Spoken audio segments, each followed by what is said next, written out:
Hi, everyone, and welcome back to TIME100 Talks, Time's virtual event program where we bring together leaders from all over the world and from across fields to spotlight solutions and encourage action and progress toward a better future. I'm Edward Felsenthal, Time's editor-in-chief and CEO. As we all know well by now, the COVID-19 pandemic has had a devastating effect on public health and on lives around the planet. In addition, of course, our economy has been deeply strained and businesses are struggling to navigate this crisis, adapt to this crisis, and to the changes it has imposed on the world. Today's program explores these topics, examining the future of work and the future of business, how business leaders and policymakers can seize on this moment to create lasting positive change in the economy, in our financial systems, and in the way business operates.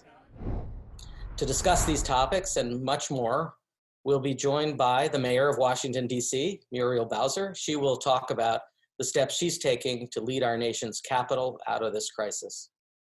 Eric Yuan, CEO and founder of Zoom Video Communications, is with us to discuss how companies can follow Zoom's lead and evolve as the workforce becomes more digital.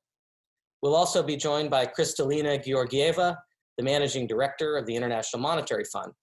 She'll be speaking with CNN Newsroom anchor Poppy Harlow about why she remains hopeful despite the economic crisis. Slack CEO and co-founder Stewart Butterfield is with us. He'll talk about Slack's response to the pandemic and how companies can meet the moment with so many shifting to remote work. I'd also like to thank our partners at Citi for making these conversations today possible. And before we get started, I wanted to share a message from Citi's Chief Innovation Officer, Vanessa Colella. Vanessa?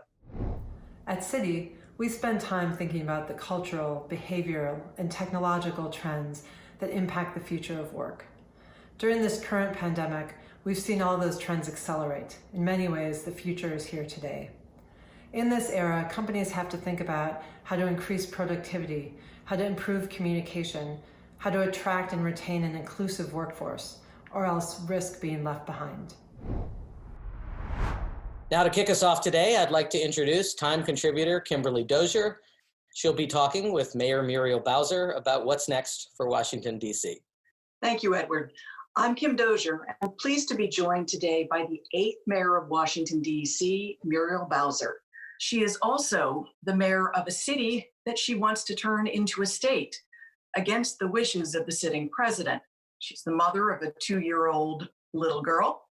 She is trying to restart an economy during a pandemic. And Mayor Bowser, you're also dealing with a pandemic that hits Black Americans more than others. You're also trying to do all of this against the backdrop of the pandemic, a lack of trust in government laws and the people who enforce those laws in this country. So you're probably not getting a lot of sleep, but how are you handling this? Well, Kim, it is, I don't think anybody started this year thinking that we would be dealing with a global pandemic, have to shut down our economies. I've likened it to putting your economy in a coma. And then followed by demonstrations of the likes that we haven't seen, I think, in this country since the assassination of Martin Luther King. So that is a incredible amount to deal with, to lead through. Our residents are looking to us to provide them with information, leadership, and help get their lives as back to normal as possible as soon as possible. And that's what we're trying to do. And yet, have been more conservative than some of the other mayors, some of the other governors. We're still in phase 1 in Washington, D.C., and you've been taking the reopening very slowly. Why is that? Well, we've been following the data, and actually we said at the outset that we thought that the phased reopening gated criteria that was first introduced by the White House was in line with our thinking about reopening. So we have just been looking at our experience with community spread, how the virus is being transmitted, our ability to contact, trace, and isolate people who are infected. And as a result, we've blunted the curve. We have hospital capacity. We have capacity in our contact trace force. And I think that we're doing this the right way. So we won't see big spikes like what we're seeing in states across the country who reopen really quickly. And yet, one of the things that has hit DC very hard is that COVID has hit the Black and Brown community harder than other communities. That's the first time we spoke. I had just talked with the DC sanitation worker who was really worried about reopening and the impact on his team. Yep. And you talked about the virus being so efficient in the way it's attacking Black Americans. Why is that? Well, I think what we see, first of all, is that there are more African Americans in essential roles. So they could not stay home. When we had stay-at-home orders, they were essential workers and going to work every day. And we also know that there is just a lot of the conditions that this virus is so effective against are very prevalent in the African American community. So as a mayor of a city that has almost 50% of its residents who are African American, a workforce that is largely African American, that the decisions I make really will keep African Americans alive. And do you think that's why you haven't had much pushback on the slow reopening here? Because people understand how it's hitting their community? Well, I would push back against calling it slow. It is according to what all of the medical and health and infectious disease experts say is reasonable to see sustained periods of decline in infection, low transmission rates, to see a trend in low test positivity. All of those make good health sense and are very reasonable ways to reopen the economy. You have the protests over the killing of George Floyd, Breonna Taylor, names that have become carved into Americans' minds in the past several weeks. You've been mayor of DC for a long time. You were a DC native, which is a rare thing. So I know you've seen a lot of protests. What makes this different? Why is it hitting so hard now? Well, I actually haven't seen a protest like this that feels like this in DC. And I think when you talk to other people who have lived here a long time, this has a different feeling too. It is, first of all, we're going on almost 2 weeks of demonstration activity, which is a long time for our police response. It's a long time for businesses. It's just a long time to have so much activity around protest activity. We had some people who were here early on who were destructive. And so that's also a little bit different because usually people come here, they're peaceful, oftentimes organized. And this one, I think, is very organic in that there's no real organizer. And so people are just coming because they're hurt, they're angry, and they want action. I mean, what we saw in the killing of George Floyd for 8 minutes on a video for the world to see was the worst of American policing, and people want it addressed. We have the added, I think, specter of a White House, especially in DC, who has confronted peaceful protest, and which puts a whole nother layer of community angst and anger in this equation. Now let's talk about that clash because it's gotten pretty personal. So for you, I mean, President Donald Trump has done some name calling and You will forever be known as the mayor who painted Black Lives Matter so large it can be seen from space outside the White House. Yeah. For me, it's not personal. Even though I've been called names, I've been called worse by better people. But it is my responsibility to defend our city. And the federal government encroached on our autonomy. And we had to push back and push back forcefully. But I also saw it as an opportunity to reclaim a place on 16th Street that the federal government had moved into, where the federal government had release gases, whatever type of chemicals we will find out that they were on peaceful protesters, and to send a unifying and affirming message about what this time and the reaction to the killing of George Floyd means in our country. I think a lot of people might not be aware that it got so tense between the city of DC and the White House that they actually explored taking over the DC police force, which they believed they could do. So what would you have done to stop that? Well, what I did do to stop it was just to push back hard with every argument that I could muster. I don't have an army like they threatened us with. And there are peculiarities to our law, the Home Rule Charter, that could allow them to do it under certain circumstances. So we just push back very forcefully, and they back down. But this brings us to discussion of your push for statehood. And you've got some landmark legislation that's going to be introduced in the House. We do. Our Congresswoman presented H.R. 51, which is the D.C. Statehood Admission Act. It now has more sponsors in the House than it ever has, and in fact, enough sponsors for the bill to pass. It has a record number of senators who are supporting the bill in the Senate. And we just learned yesterday that it will be up for a vote next Friday before the Congress goes on recess. So that's big news. We're going to get an affirmative vote on statehood for the first time. It looks like it'll pass the House, but Senator Hall has said that he will not take it up on the Senate side.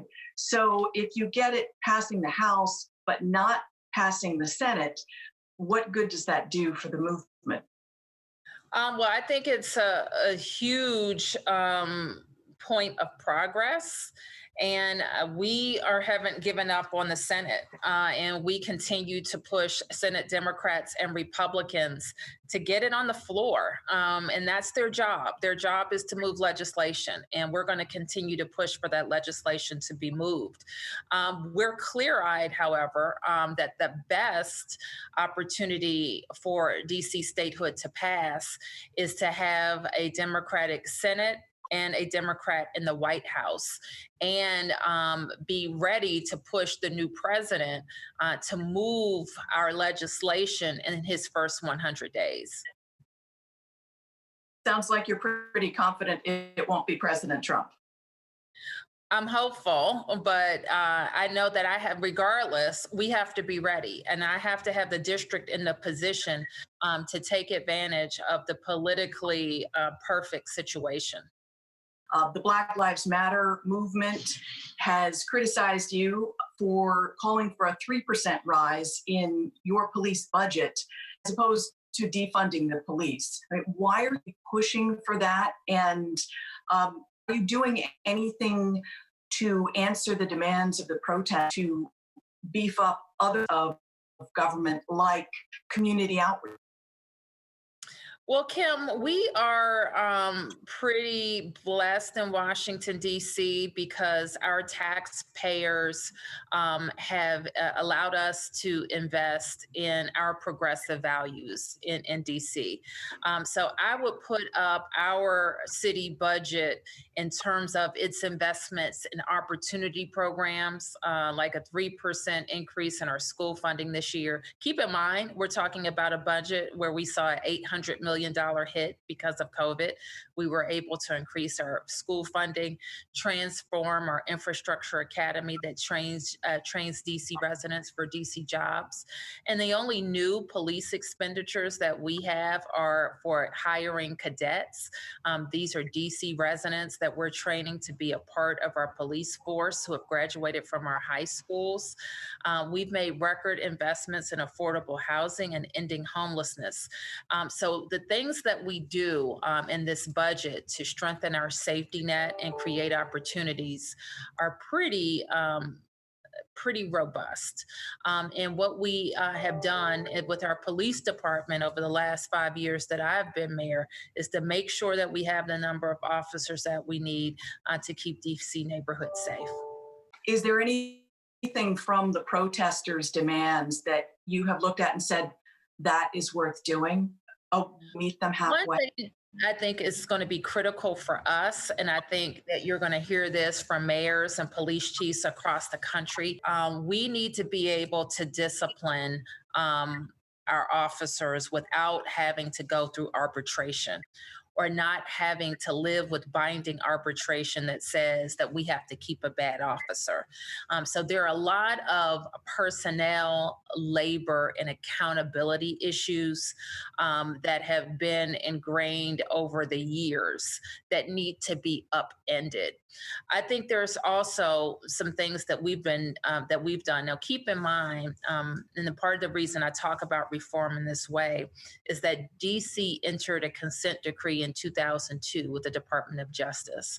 So for 18 years, we have been implementing reforms around use of force.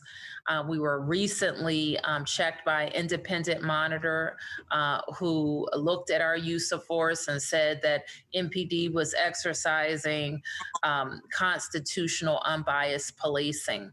Our council recently passed a piece of legislation that also required us to look at our stop data in a systematic way and report it out every year, or actually every 6 months.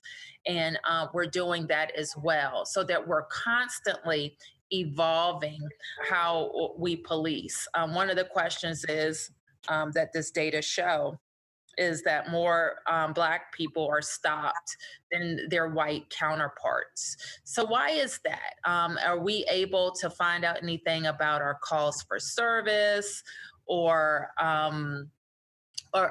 in that information that tells us and helps us evolve our force so we know that it's more fair?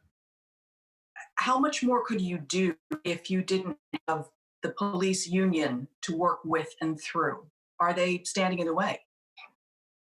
Well, they have a job to do for their members. And I think that they also have an interest in not having bad police on the force, or not have police that are violating their orders and guidance and hurting somebody.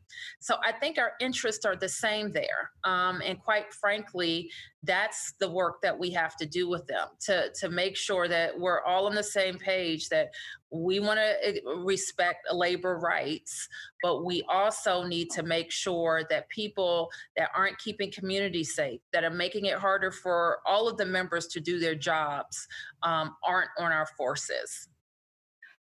Moving back to the theme of the Time 100 talks, we've been looking at the future of work and looking at the COVID pandemic and asking, is this a new era? Will we now be mostly working from home?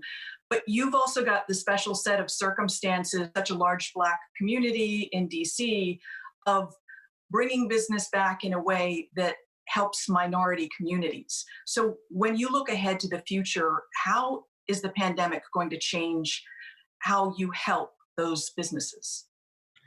Well, I think the pandemic is going to change everything about work. I think that the teleworking has taken on and taken hold in a way that I, quite frankly, didn't expect. I think that a lot of people are functioning pretty well remotely. So I think that's a good thing. I think another divide has been not revealed is the wrong word, but exacerbated by this pandemic, and that's the digital divide. So I think we're going to have huge opportunities to make sure that more people are connected. I think we have huge opportunities in our learning environment to see what has worked. One question I ask every time I meet with my cabinet is, what about this shutdown? What about this pandemic response has been good for your agency and the work that you do? And some things are big things and some things are small things, but every director to a person has said that some part of the modified operation that we're in as a government has been good for their organization and the way they deliver services. So we're going to be able to call all of those good things and figure out what works best. And I think that can only be to the benefit of our vulnerable communities in DC, which the government spends a large proportion of its time and resources serving. Is there a specific way that things have been better that they've shared with you? A number of things, from some of the remote processing that MPD does with the courts, other learners in our public education system. I think that having individualized learning on pace for them has been helpful for some kids. It's been totally unhelpful for others, but there is a proportion of the kids that it has worked for. A number of us like the formats for some of the video meetings that we've done. From a community input perspective, I think that, and this is kind of counterintuitive, but more people have participated in some community meetings online than you would ever see in person. So I think that there's a lot of ways even that we're going to think about how we communicate and meet with our constituents. I've noticed at your press conferences, you have all of your staff members there and you frequently bring them into the conversation. And these people reflect the ethnic breakdown of Washington, D.C. It's very diverse. Thank you. So that leads me to question, a lot of CEOs across the United States are looking at their employees and saying, do I have a diverse makeup of employees? And they're asking some tough questions and starting some awkward conversations. How do you start those awkward conversations? Well, I don't see them as awkward. I think that organizations are best served and best run with a diversity of opinions. So people from all different backgrounds, beliefs, race and ethnicity, ability, all make for better decision making.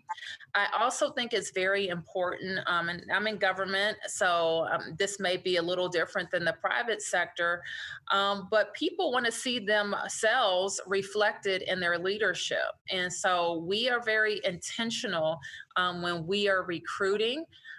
That we are recruiting diverse candidates and that we're hiring the best of the best.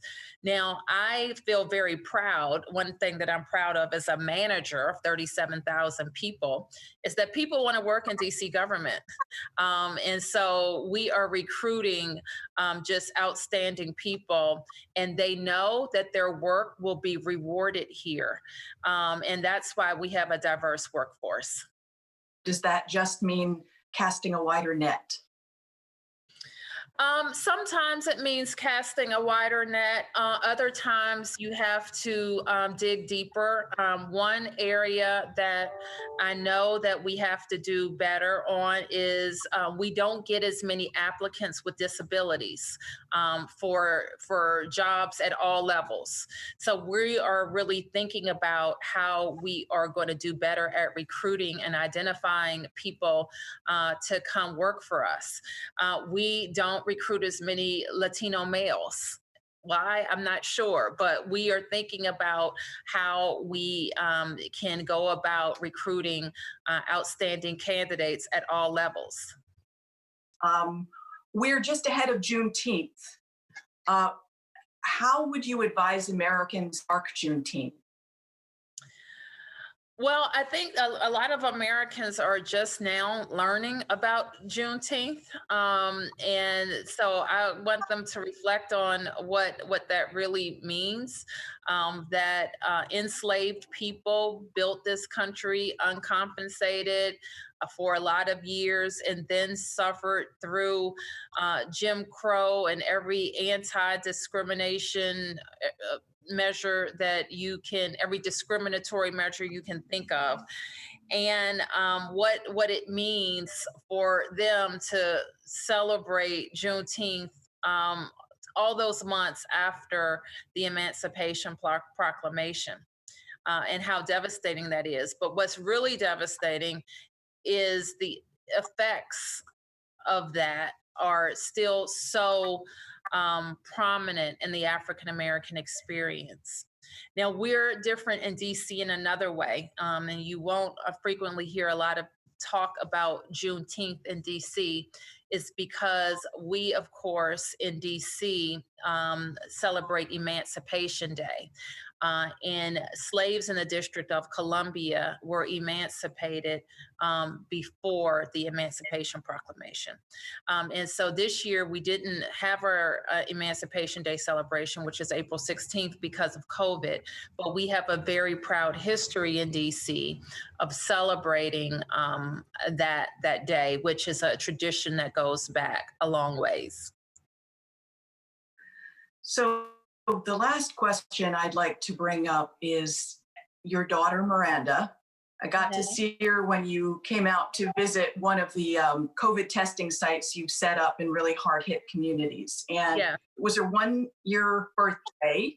She just had a lot of cake. So she was 2 years. It was 2 years. Okay.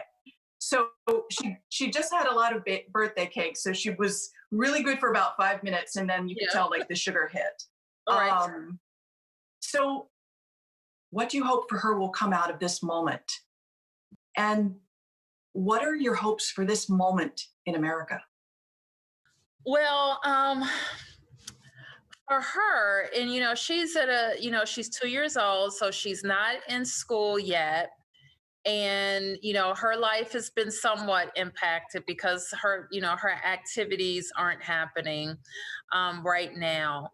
But I want her to be proud of her city. I want her to be proud of her mom, and I want her to inherit a different city, one that is a state, one where she could aspire to be a senator, one where the way we deliver government services is fair, and that we're closing gaps and disparities that have been shown by COVID and by the disparate treatment of African Americans by police.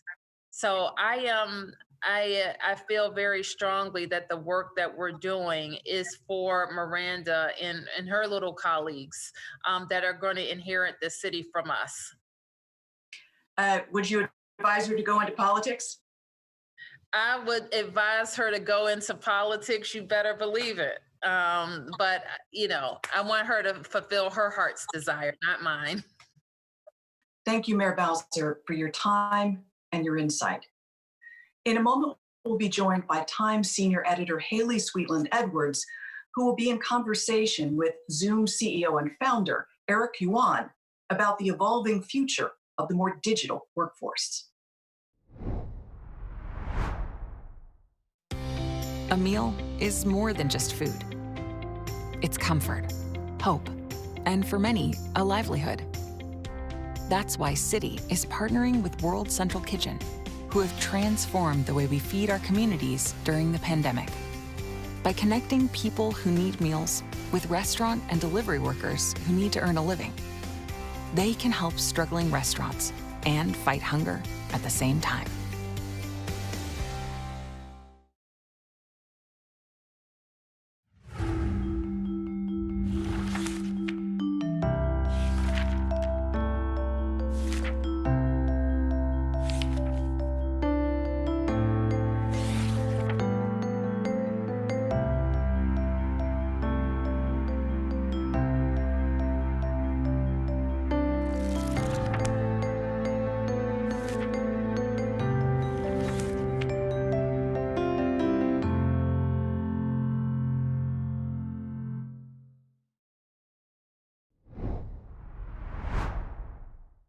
Hi, I'm Haley Sweetland Edwards, and I'm glad to be joined today by the CEO and founder of Zoom, Eric Yuan.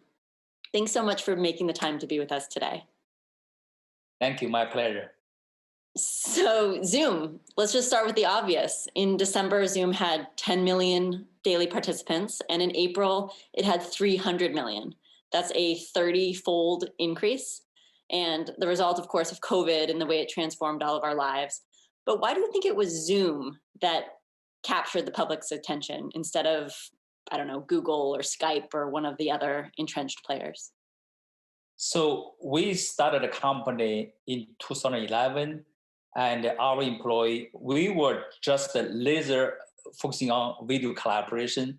We worked so hard over the past several years to build a frictionless collaboration experience. I think as a pandemic spread globally, Zoom usage ballooned overnight and fast surpassing any projections we could have ever imagined, because this service just works. Very easy to use, great quality.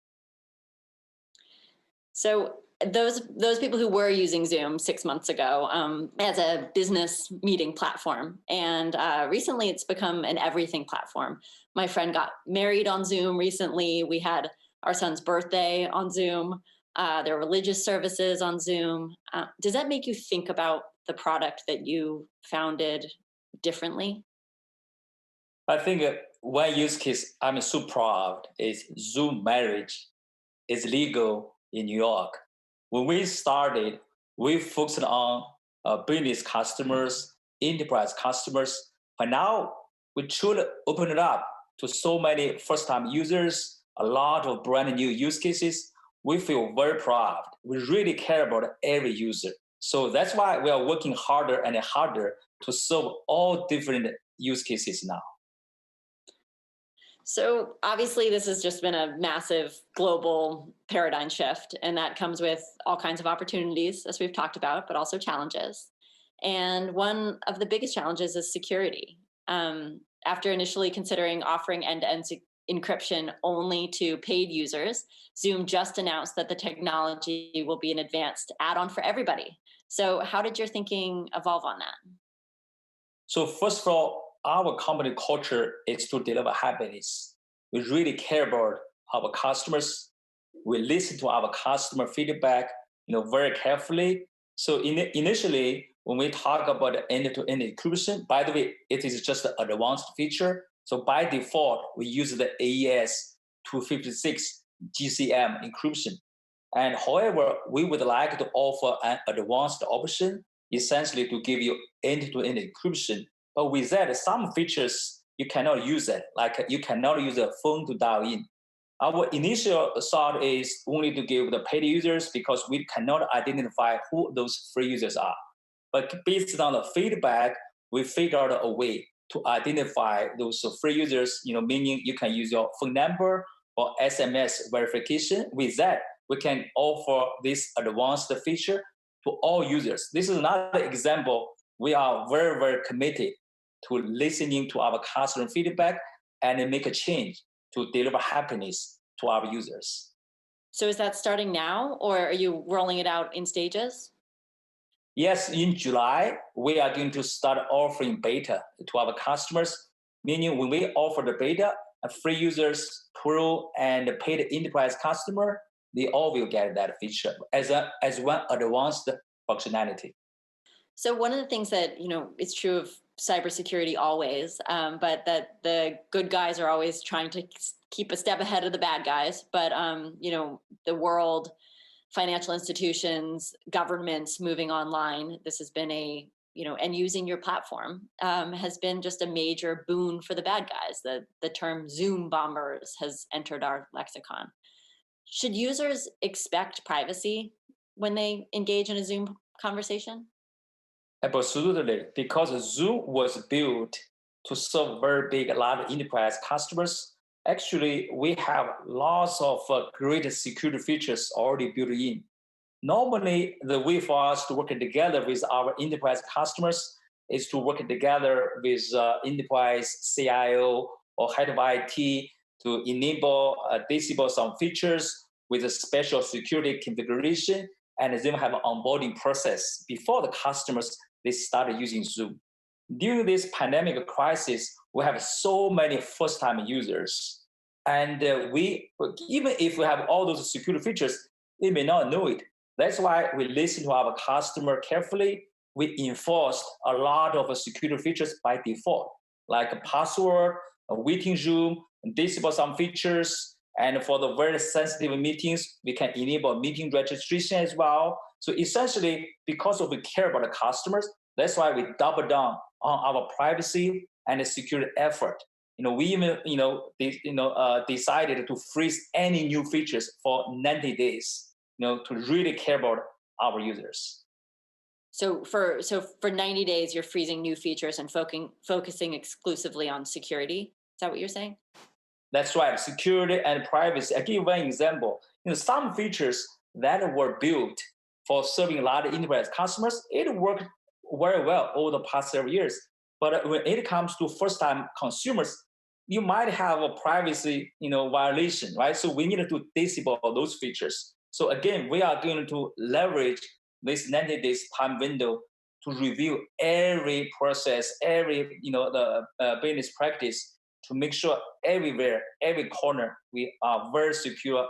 There's no any potential privacy issues for the first-time consumers. And for first-time consumers, these are things that my 70-year-old parents are not going to have to know how to opt into. They will just exist on the platform as is. Right on, including my kids, that they are using Zoom for the K-12's online training session as well. And almost everyone can use Zoom because there's so many different use cases when you work from home now. Right, absolutely.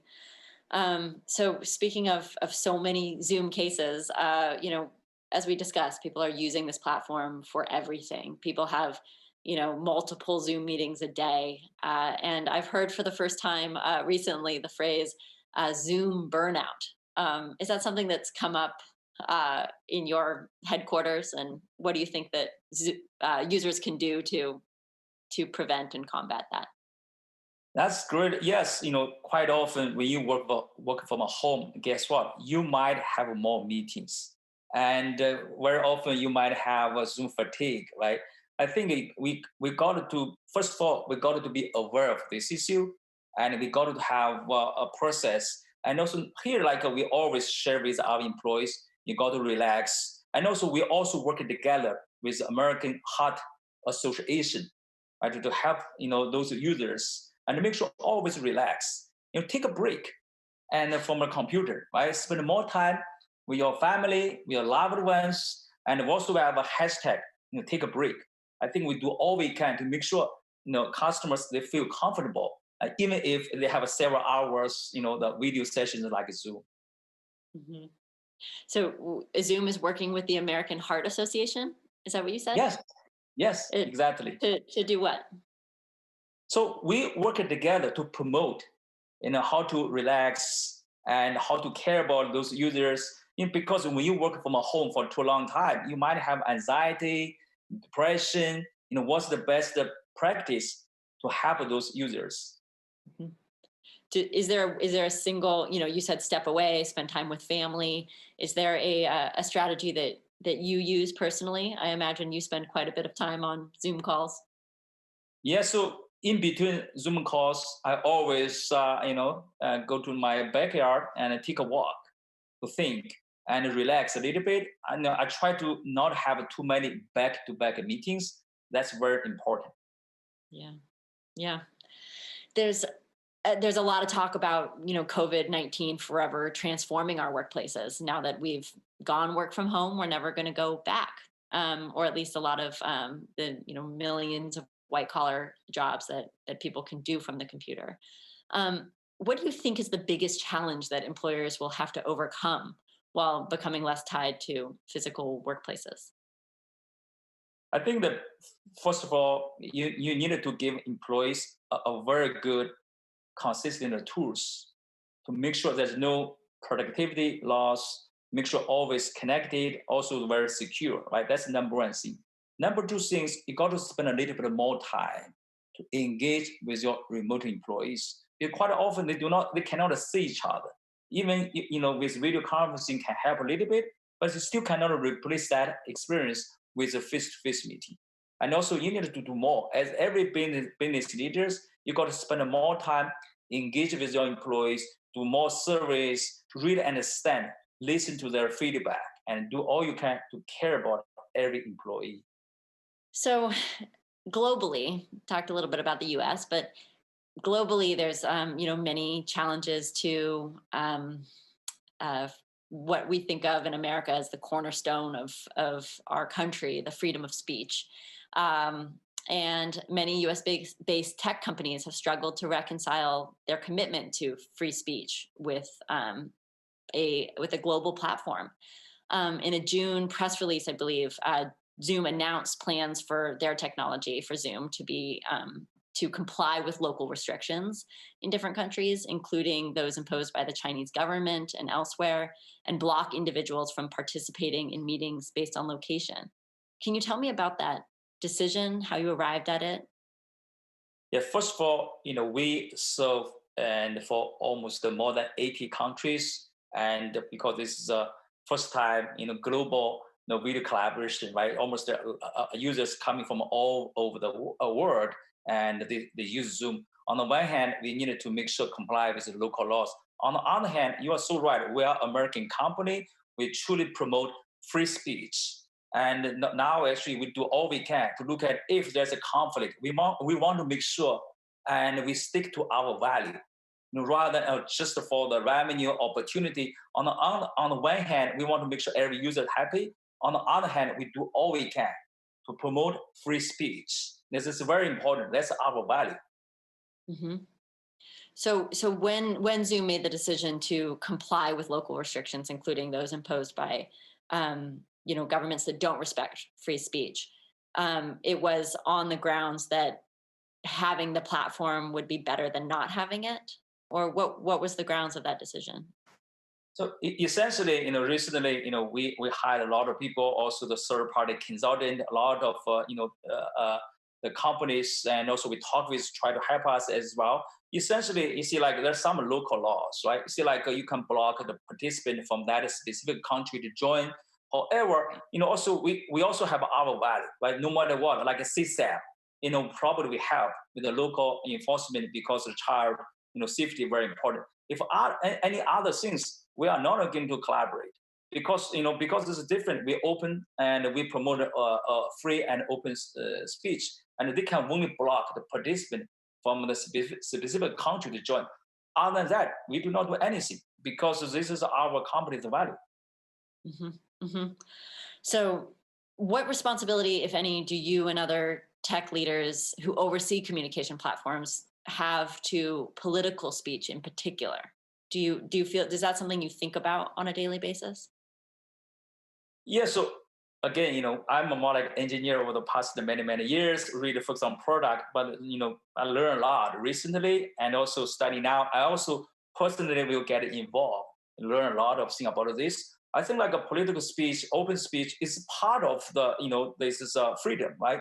I think we should promote that, right? That's why I say, we do all we can, right? To make sure build a very scalable platform, let the people all over the world, to use Zoom. However, if some countries they wanted to block, participants to join, unfortunately, that's out of our control. And but again, we are not going to do anything. You just can block those participants, and that's it. But we also try to convince everyone in the world, for the open speech, always use Zoom as long as you do not give this to terrorists, right, to use Zoom, and don't give the bad actors to use Zoom. So. So speaking of values, and I hear you that you're an engineer and you're thrust into the middle of these larger geopolitical and sort of philosophical questions, but we're in the middle of a transformative moment here in the United States, and many companies, including Zoom, have put out statements about their support for social justice.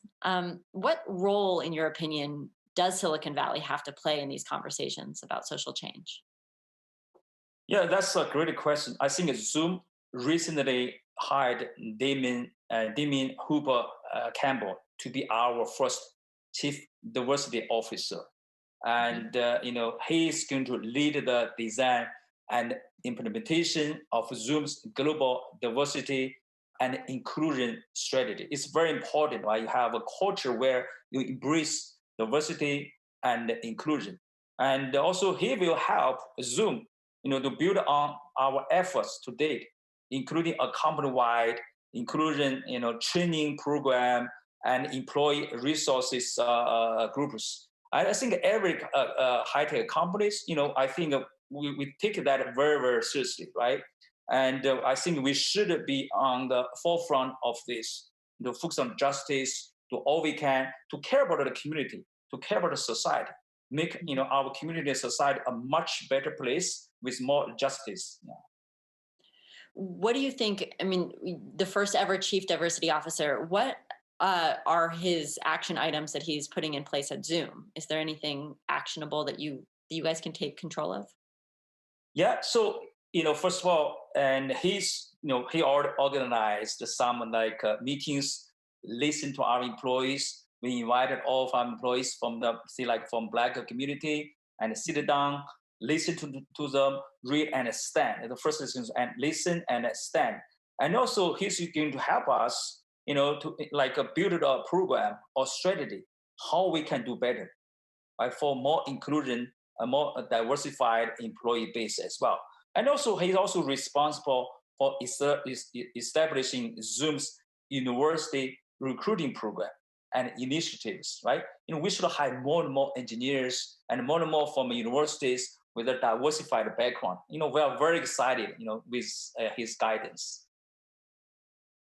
So Zoom, you founded Zoom in 2011, I believe. It's a relatively young company. You have been on, the last 6 months must have felt like an absolute roller coaster for you. Was there a moment where you just thought maybe you were, having a dream?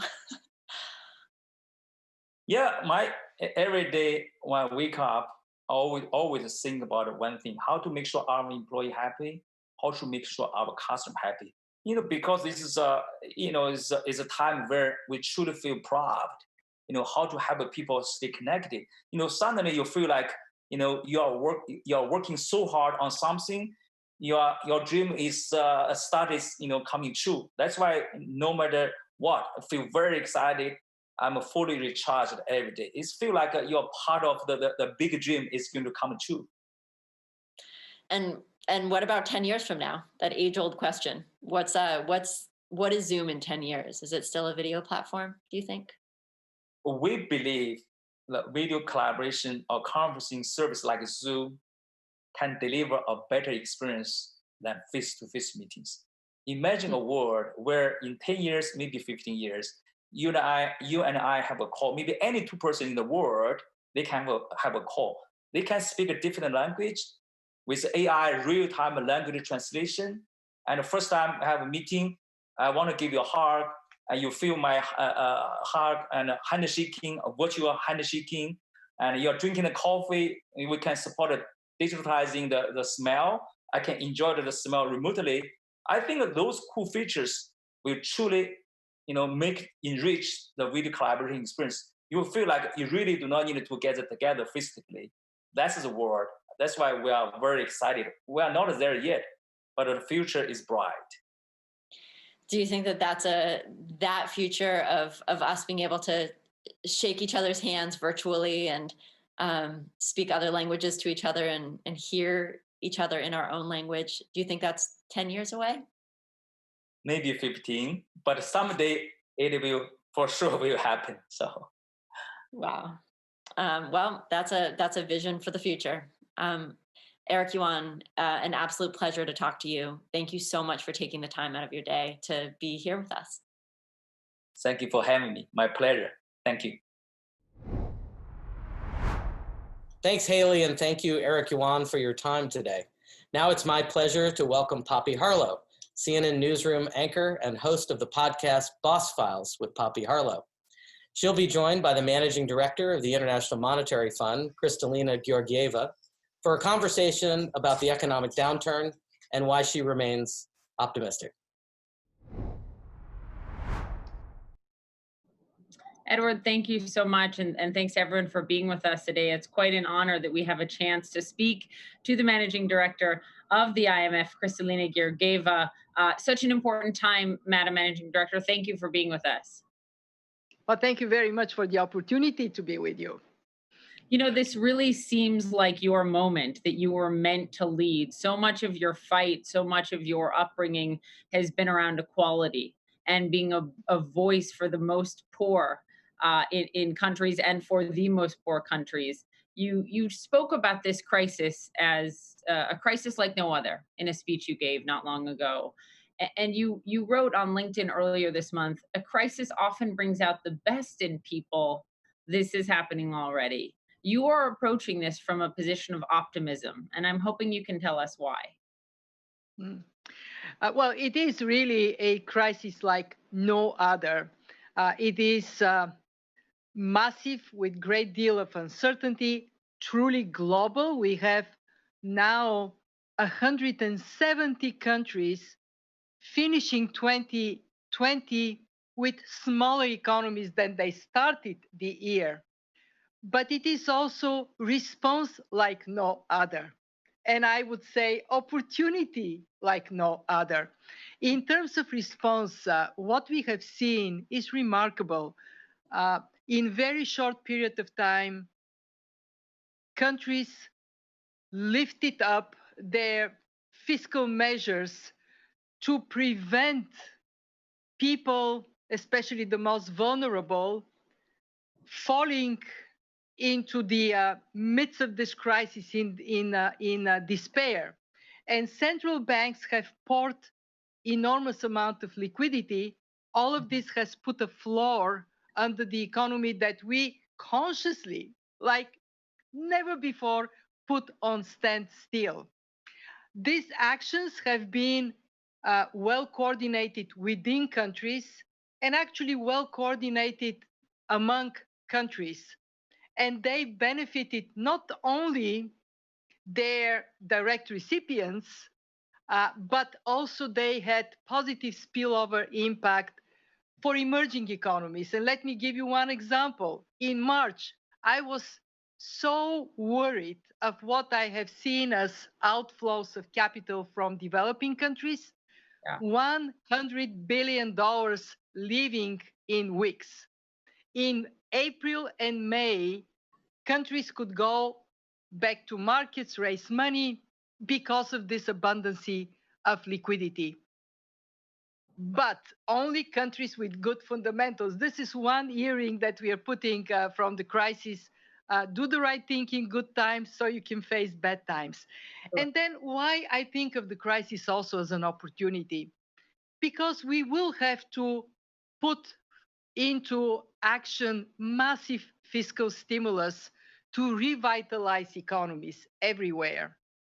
And when we do that, it is our chance to make it so that the world on the other side is greener. In other words, we invest in the right things, in a low carbon, climate resilient growth.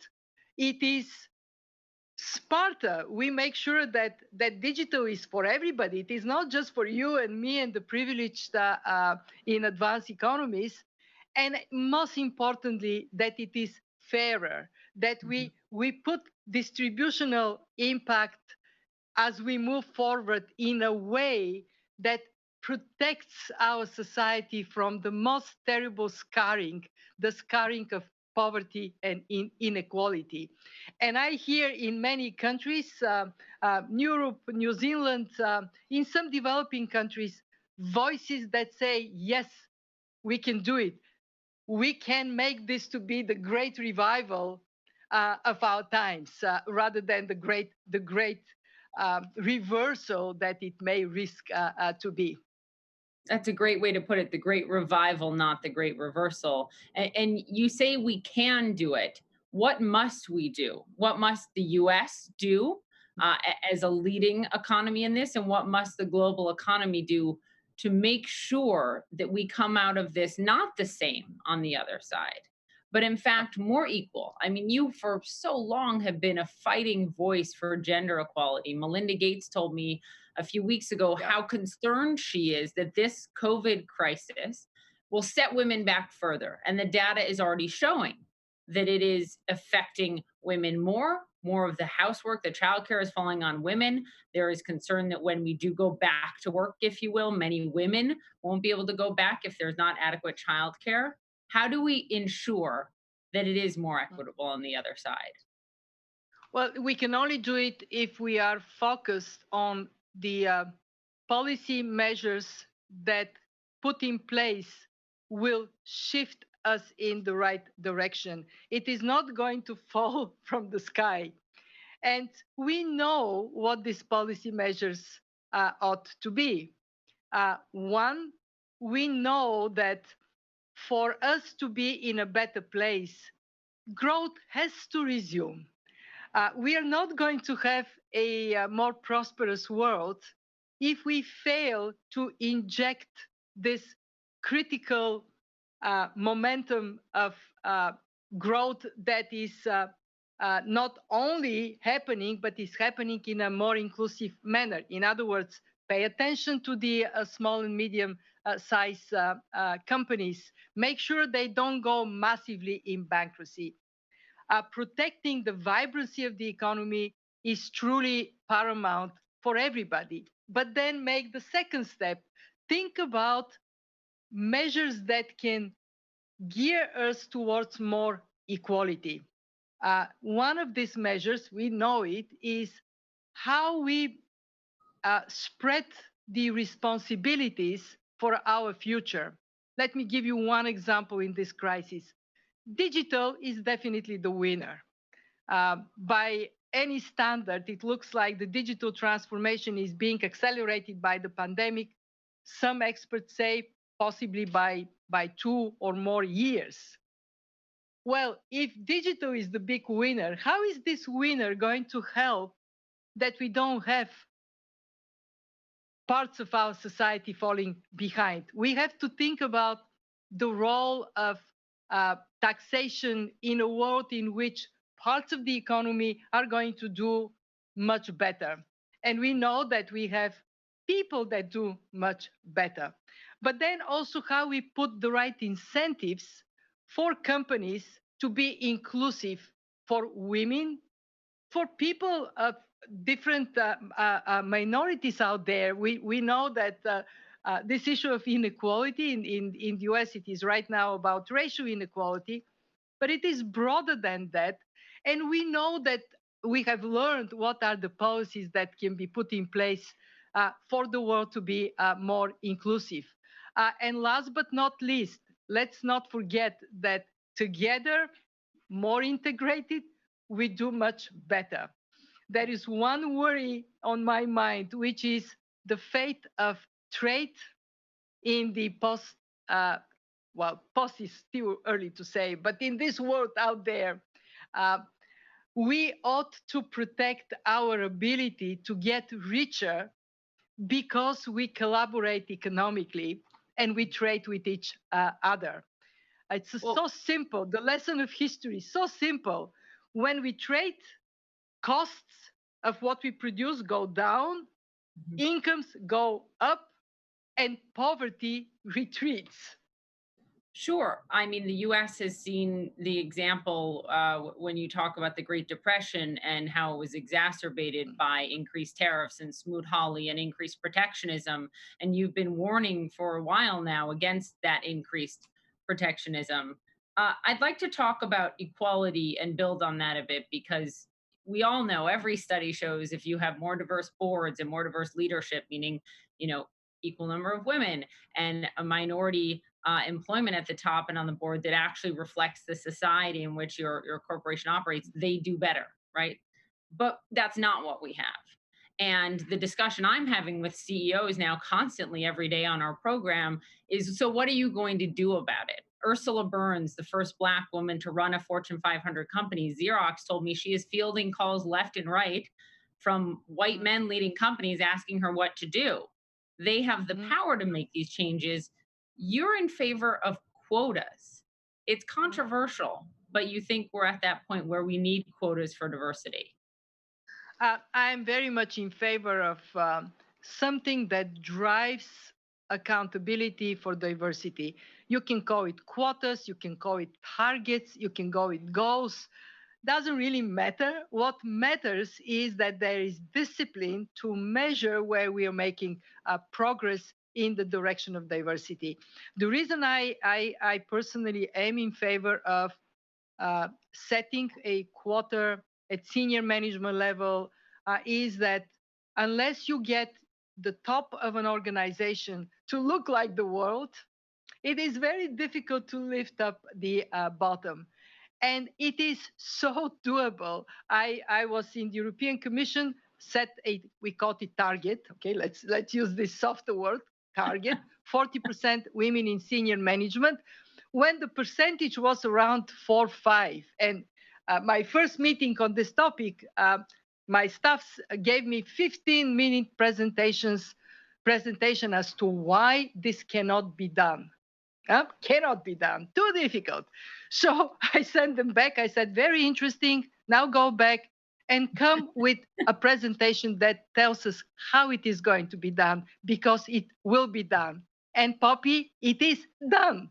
So that determination, leadership determination, means to not zero on obstacles except for the purpose of overcoming them. Mm. I like that. I like that approach. Go back and tell me why you can do it. I'm going to try that.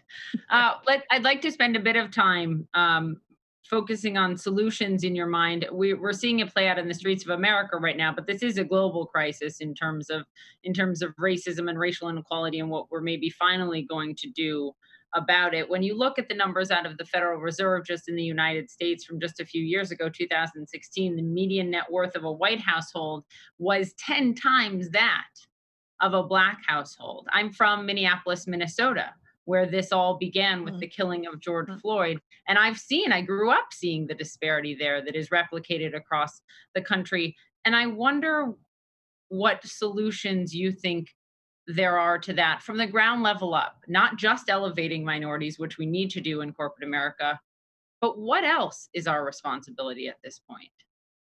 Well, it is our responsibility to recognize the value of diversity and make sure that we talk about this value of diversity in all possible matrices.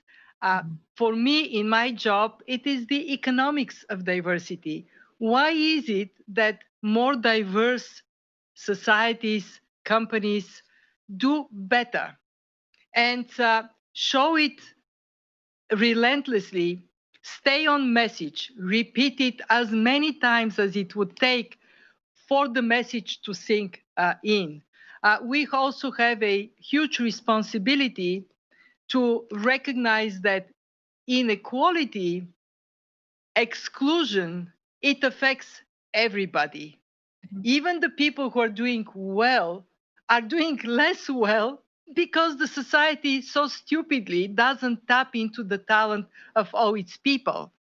And of course, the social fabric is impacted in a way that certainly diminishes our quality of life.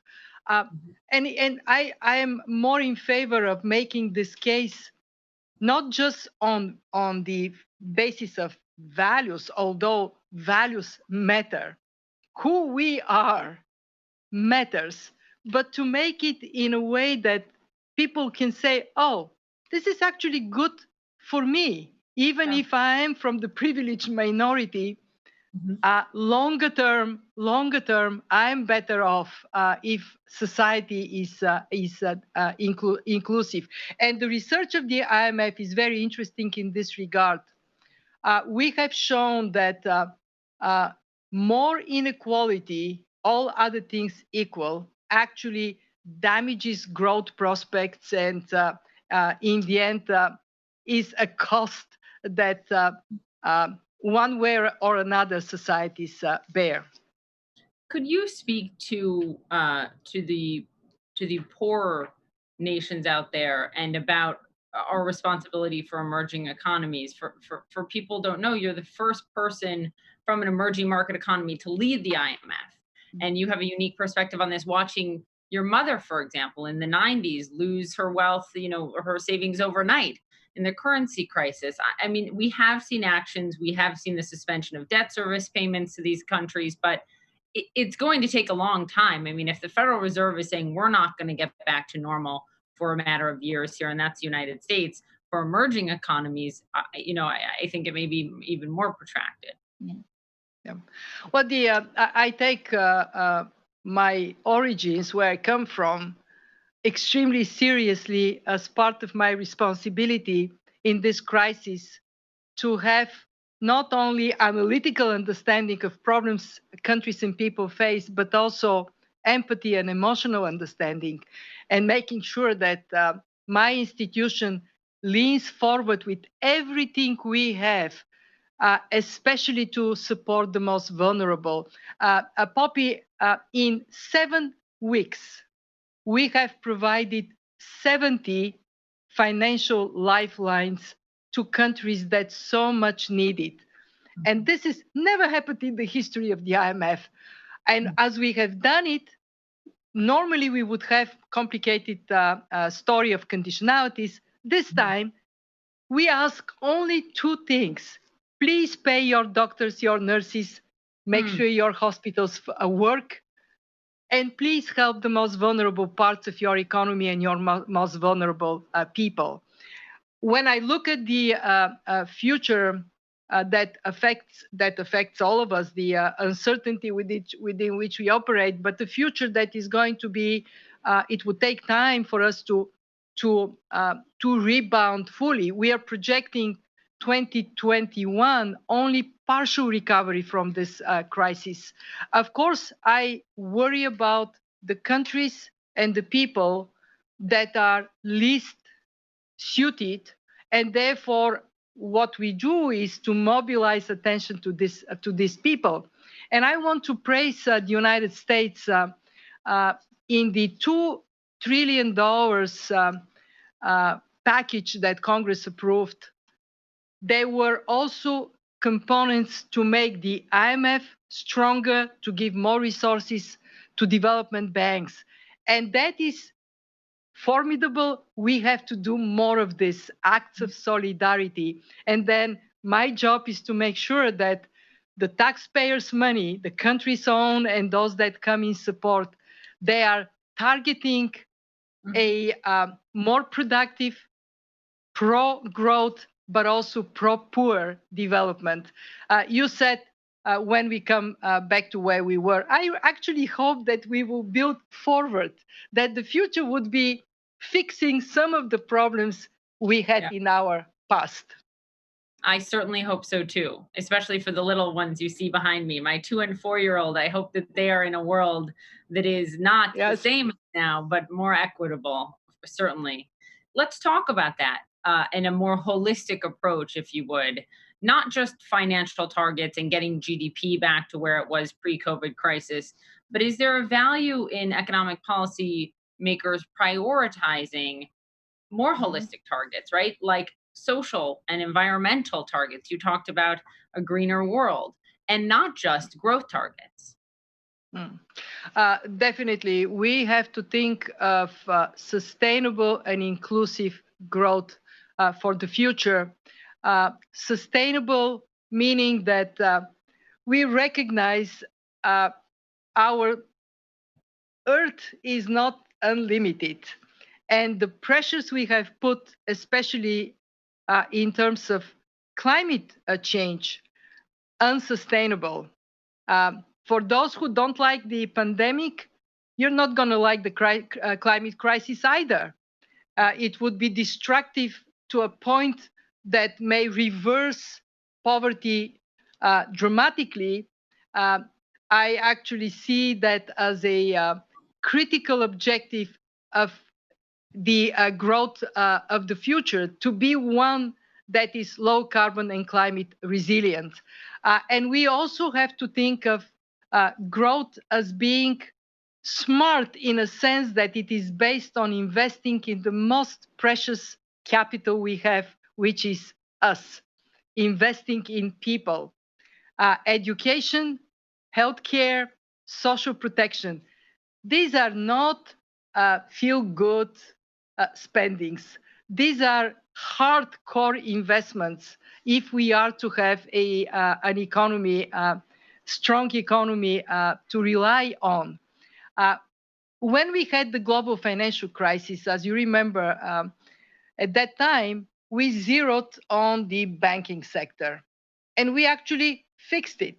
We now have banking system that is much more resilient, stronger buffers, better performance, and it helps us in this crisis. Looking into the lessons from the pandemic, we sure have to recognize that having automatic social protection stabilizers is critically important. Having a health system that would prevent from another shock, hugely expensive in the future, but also having education that creates equality of opportunities for all children, for yours, for my granddaughter and my grandson, who I want to see growing in a world that is prosperous, sustainable, fair. Well, and on the education front, because I agree it is the most formidable crisis that we face. And it's not one that my children face and your grandchild faces. We have the means to provide the education that they need. I worry about so many kids now that because they don't have connection to broadband aren't even learning when school is not in session, let alone getting proper nutrition. You brought up the banking sector, and I guess I would just end on this because, we stood up the banking sector in the United States in the financial crisis, and we said there will be stress tests. And if you are not prepared for them, and if you cannot sustain yourself, you cannot stay in business. But we haven't done that for the education sector. What if there was that bar and that test for every school in this country and around the world to say, you must meet these standards to educate our children? I wonder how you think about solutions for education that has been arguably the most formidable challenge. One, I take pride that the IMF invented stress testing for the banking system, and now you are challenging us to think how to stress test for quality of human capital. I would take that. I accept the challenge, Poppy. Right. Two, what we see in different parts of the world paints a picture of where we should go. If you take the top 10 countries in PISA, 8 of them are from Asia. Sorry, 7 of them are from Asia. At the top are countries that have taken education of children extremely seriously, and that they put that quality, not just quantity, quality of education at the top of their priority list. And there are countries that are doing better on many other indicators. It is actually very depressing in my part of the world, in Europe, to have 20% of the 15-year-old to be basically illiterate and innumerical in Europe. In my country, Bulgaria, long traditions of education being a priority, even worse, some almost 40%. That cannot be a foundation for development in a digital, automated, very fast-moving world. And therefore, we do have to put stress tests for how is our educational system developing. And as I said, embraced, I will, when I come next to you, we will talk about that. How can it be done? I appreciate that. I look forward to us meeting in person one day. And I'm very grateful. I think we all are for your leadership now at the IMF. As I said, I think you are the right person and you were born for this moment in the world. So thank you so, so much, Madam Managing Director Kristalina Georgieva. We really appreciate you being here today. Thank you. Thank you very, very much. In a moment, we'll be joined by Time Deputy Editor Sam Jacobs. He will be with Stewart Butterfield, who is the CEO and co-founder of something I think we're all using a lot more of now, and that is Slack. They'll have a conversation about Slack's role in the rapidly evolving digital workplace. Look forward to that. My thanks to all of you. A meal is more than just food. It's comfort, hope, and for many, a livelihood. That's why Citi is partnering with World Central Kitchen, who have transformed the way we feed our communities during the pandemic. By connecting people who need meals with restaurant and delivery workers who need to earn a living, they can help struggling restaurants and fight hunger at the same time.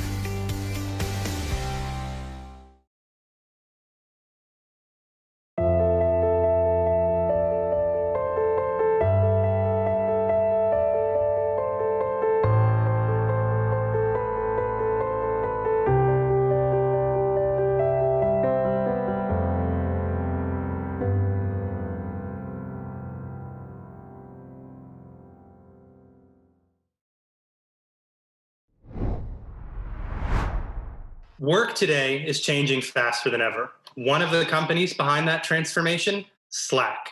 I'm joined today by Slack CEO and TIME100 honoree, Stewart Butterfield.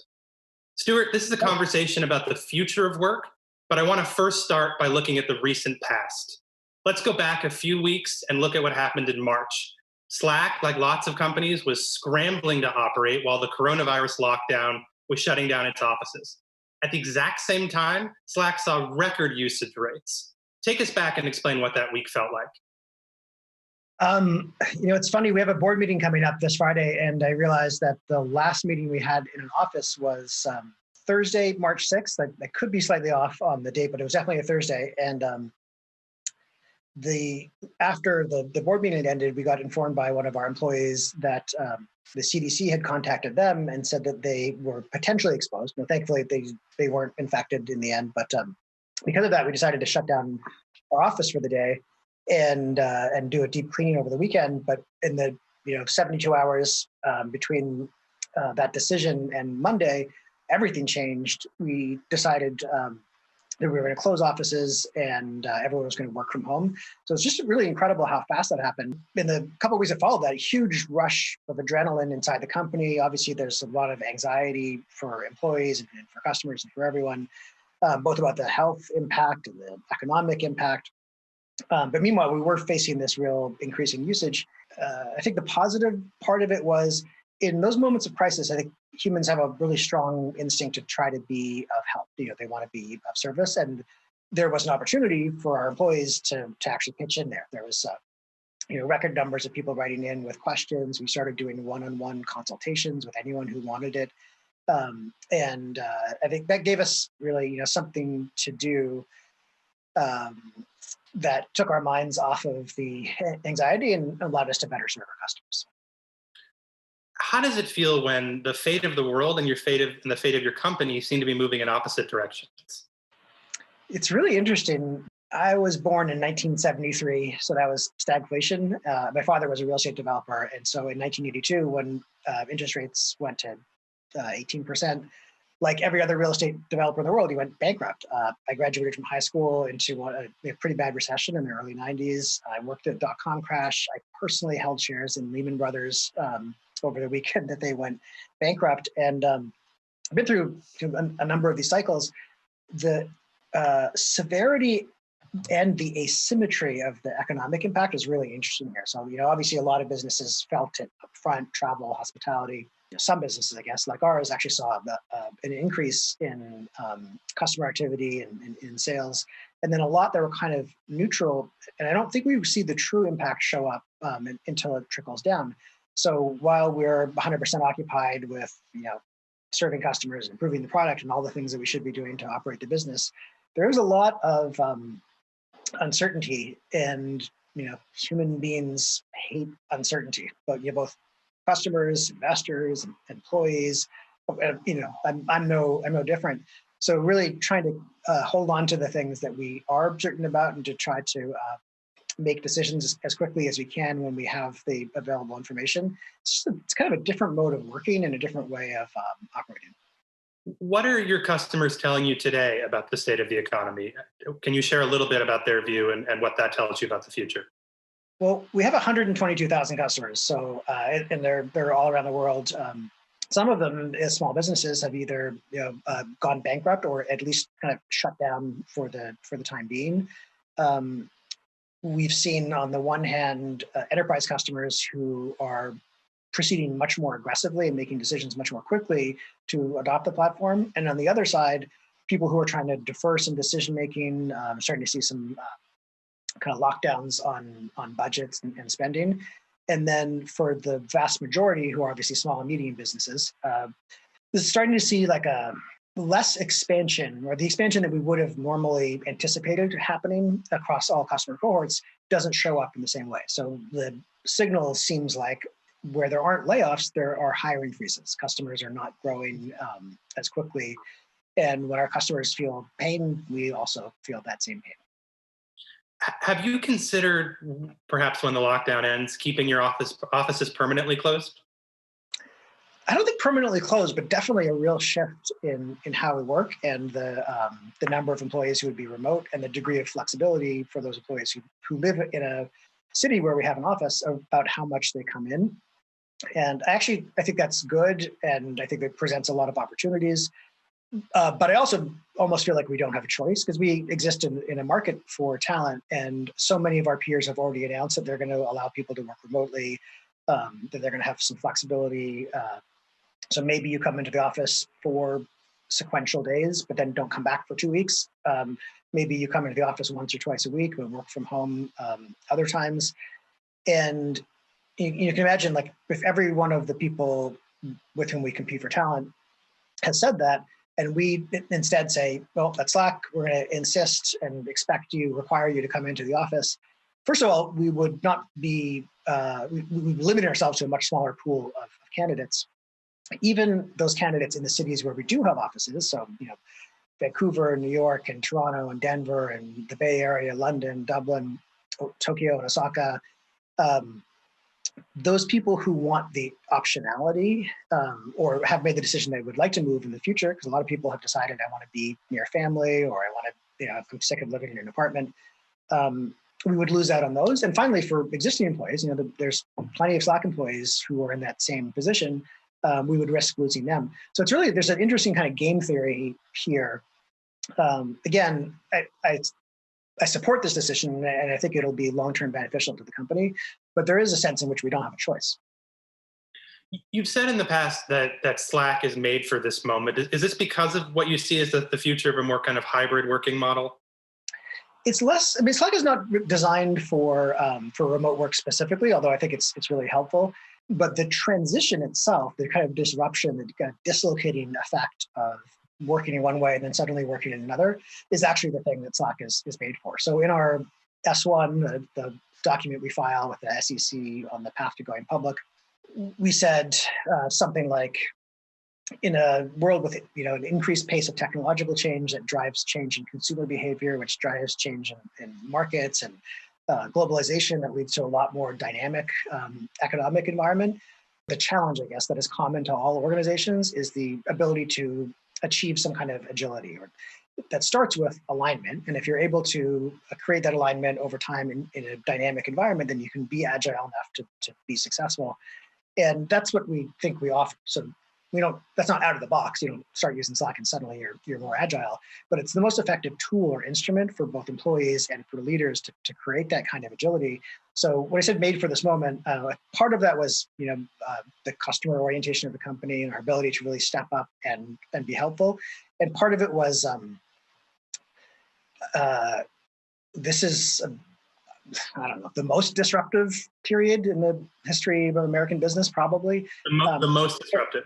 Yeah, or certainly, it's hard to rank them, but certainly it's close. And I think a lot of people are discovering the advantages of taking all the conversations that were happening across an organization, but in inboxes where they're kind of partial and fragmented and not organized in any real way, and moving those into channels. You create a channel for everything that's happening across the company, and then suddenly everyone knows where to go to ask their question. Everyone knows where to go to give their update. Everyone knows where to go to get caught up in something.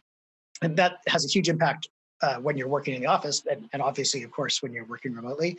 So we had 100,000 plus customers before any of this happened, and they all got value when they were mostly working in the office. And we expect that people, to the extent that they go back completely or kind of partially, the benefits will still be there.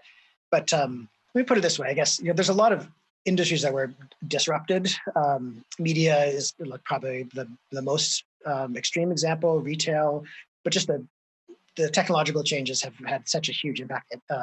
They've been relatively localized to like the industry where the technology had this impact. Now everyone's experiencing this all at once. You know, like JP Morgan, 280,000 employees, suddenly they're not going to offices anymore. And logistics, shipping, wholesale, retail, healthcare, financial services, just like everything goes through this really tumultuous change. The positive thing, I guess, to take away is with every challenge, there's an opportunity. And for Slack as a company, not the product or the business, we're really trying to take this as an opportunity to reinvent and reimagine how we manage, how we operate, how we report on the business, how we make decisions, how those decisions are communicated. Because I think a lot of that is just, it's evolved over the course of decades. It's kind of, there's a standard way of doing things that isn't really ever examined. And having the option or the time or the position to really examine those and imagine how we can do things better is exciting. Inside that opportunity is a real change for, among other things, work-life balance. I came to visit you in 2015, just as Slack was a year into its business, and this company that was supposed to be out there, as many people said, killing email.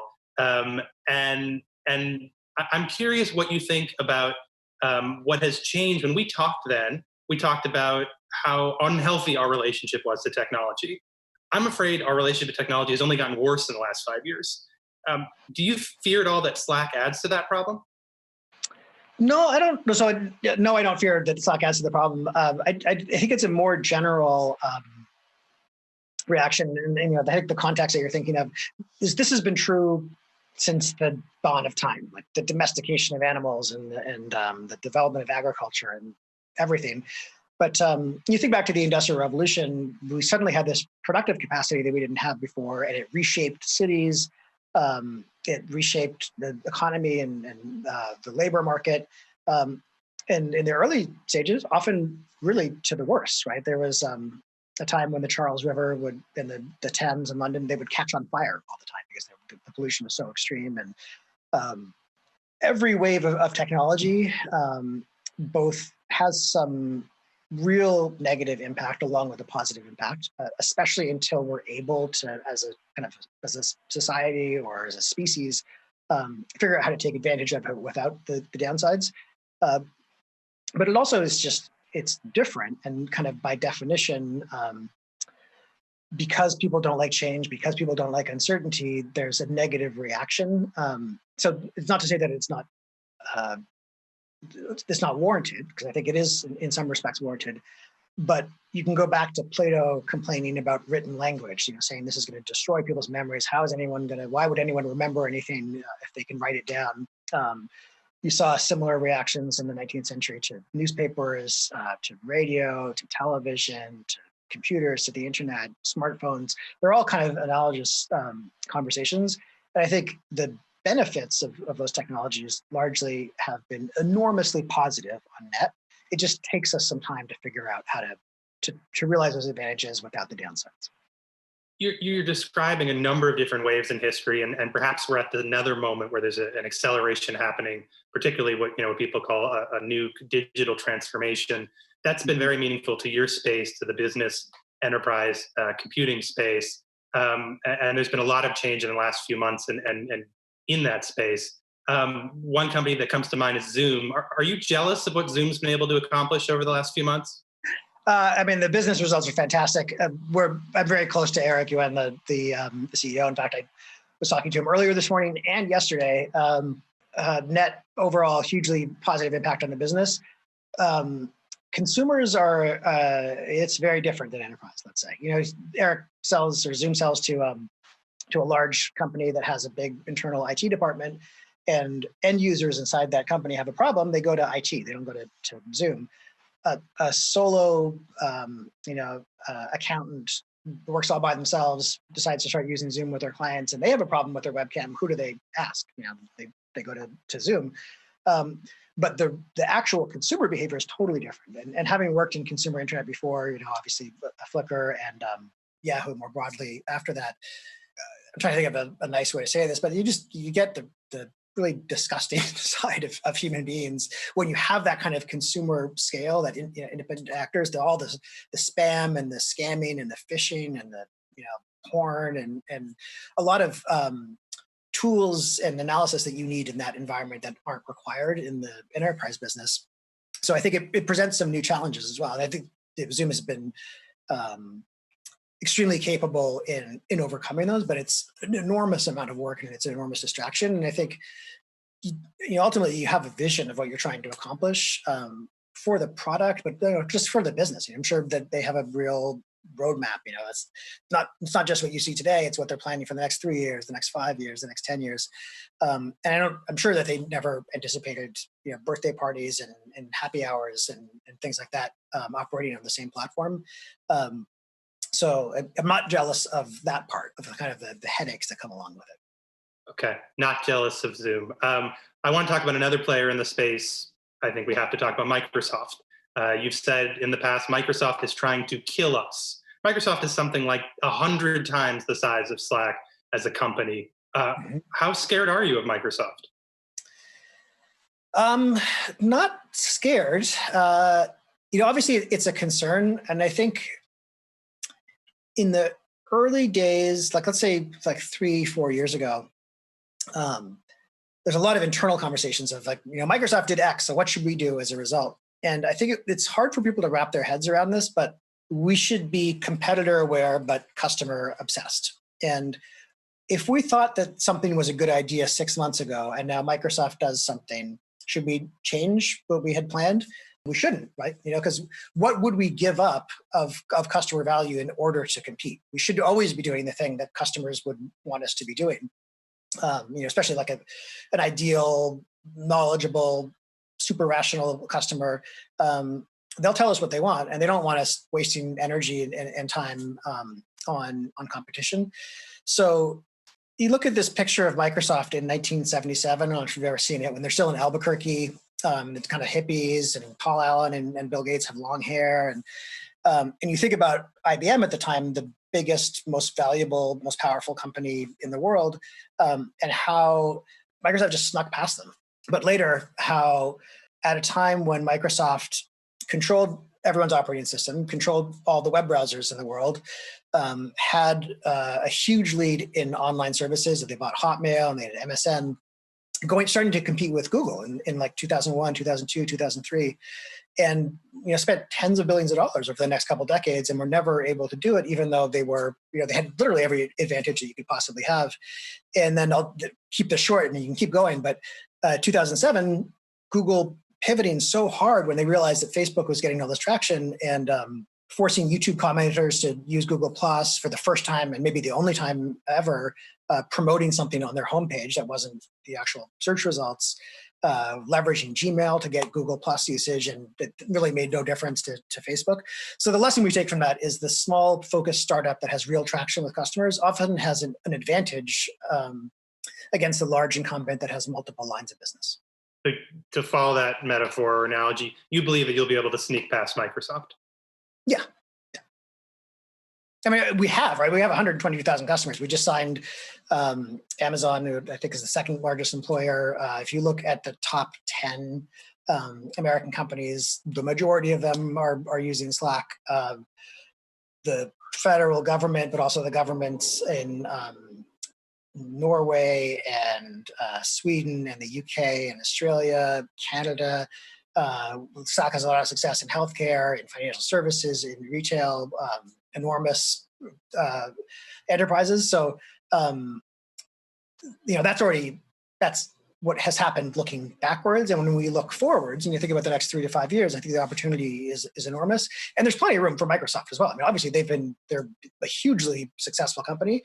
The trick, I'm not sure if it's a trick or what, but I guess the thing to keep in mind is, if you go back to 1970-ish, kind of the first wave of real IT inside of companies, from that point to now, from 1979 when VisiCalc, the first spreadsheet, was released till today, every year companies have spent more money per employee per year on software. every year, employees have spent more minutes of their day using software. Every year, there's been a larger number of tools in use at a given company. Every year, there's been more software companies in existence and more software companies that have, more than $10 million in revenue, more than $100 million in revenue, more than $1 billion in revenue.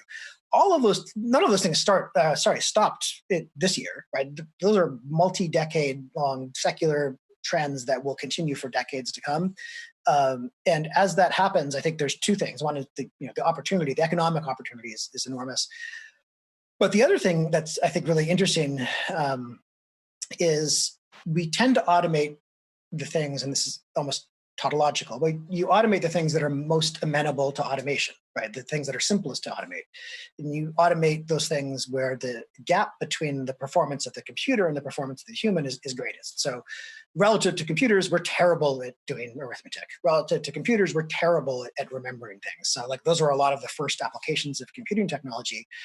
Typically, what is going to be automatable is the tasks that are most repetitive, kind of most mind-numbing, in some sense the simplest. And that means that the work that remains for people is actually more demanding of human intelligence and creativity than before. So I think that means it's both harder to perform, but also much harder to manage. I think the challenges that organizations face are kind of compounding in a way that doesn't show up when you're kind of experiencing it day to day, or even looking at the businesses quarter by quarter. But over the course of years, and especially over the course of decades, I think will be really transformative. Stewart, you tend to take a sort of long historical view. I want to pull back from this moment in history and get your perspective on it. You and your partner, Jennifer Rubio, gave a significant donation to Black Lives Matter and to other social justice causes. What role does a CEO like you and a company like Slack play in terms of advancing equality today?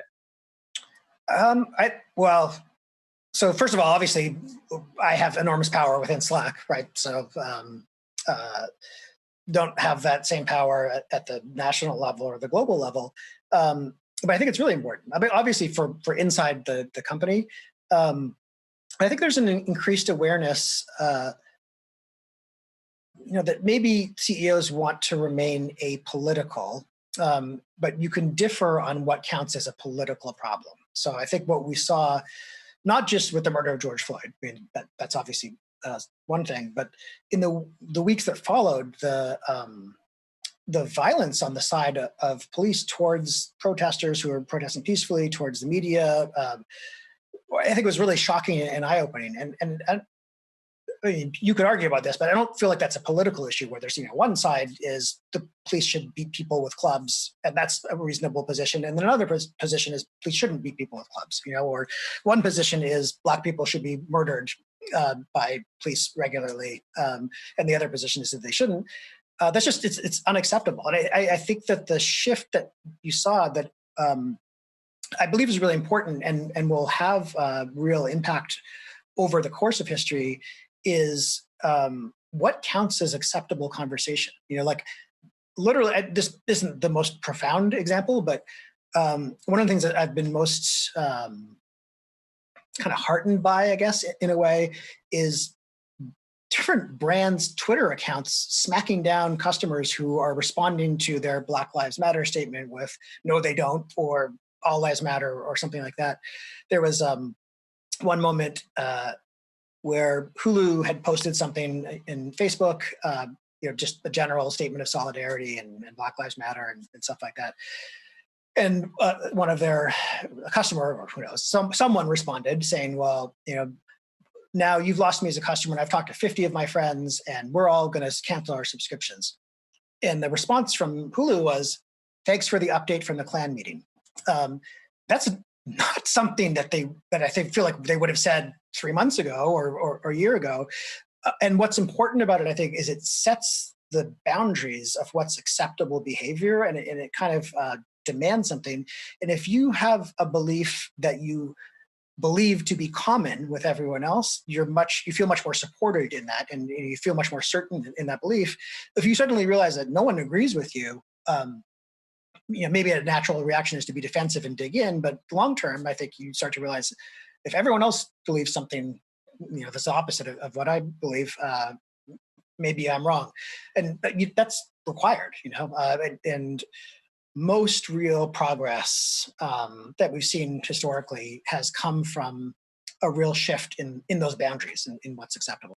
Especially in the US today, with the kind of relative weakness at the federal level, it's important that people who are in positions of power, and economic power is one of those dimensions, exercise that power to try to create the social good. I mean, so justice is an enormous component of that. But left to their own devices, I don't think people are bad at all, but we're certainly disorganized, and progress doesn't tend to spontaneously happen. It requires like this input of will. It's not coming from where we have historically expected it to come from. And so I think business leaders, the media, I think religious leaders, people who are in positions of power just broadly have, it's incumbent upon them to try to create social change. If you could give Silicon Valley a grade on advancing equality, what would that grade be? I think it's actually better than some of its biggest critics. Because here's what I think we don't always take account. I believe racism is systemic. It doesn't mean that someone designed it and planned everything out, but I do mean that there's a bunch of forces that reinforce each other. No one has a magic force field around their office or their corporate culture. So if Slack exists in a racist society, then there's racism in Slack as well. And when you say that, I think it can be quite shocking to people. Because when they hear racism, they think like a burning cross, or something just outrageous, like using the N-word or something like that. When that's not, obviously that is an extreme expression of racism, but that's not the totality of it. So I don't think that tech companies are free of racism at all. I also don't think that they're, let me put it this way. I think the net impact is good for all but the lowest kind of quartile or lowest decile. And there's more awareness, and technology companies, I think, are quicker to act. And whether that action is motivated by like fear of embarrassment or, true and noble feelings of what people want to accomplish, doesn't really matter as long as the action actually shows up. So, it's trite to say made some progress, long way to go, blah, blah, blah, blah. But I think that it's useful to have some carrot along with a stick, not to make people feel better and not to assuage people, but to really make it clear what you want to happen. Requires some direction and some encouragement. And when you see something that you don't want to happen, it's fine to criticize it. But I think the blanket statements condemning the technology industry or really any other industry don't have the positive impact that I think those people hope. I think it does motivate people who are fearful of being embarrassed. So maybe at the margins it does, but you really need both. Well, I think that's a great place to leave it. Slack, Stewart Butterfield, thank you very much. Yeah, thank you so much. Great conversation. Thank you, Sam and Stewart Butterfield, for that great conversation. And thanks to all of our guests for being with us on Time 100 Talks today and sharing your thoughts and perspective on the future of business. I'd also like to thank our partners, Citi, for making today's conversations possible. If you'd like more information on Time 100 Talks, past and future, just go to time.com/Time100 Talks. Until next time, thanks for being with us.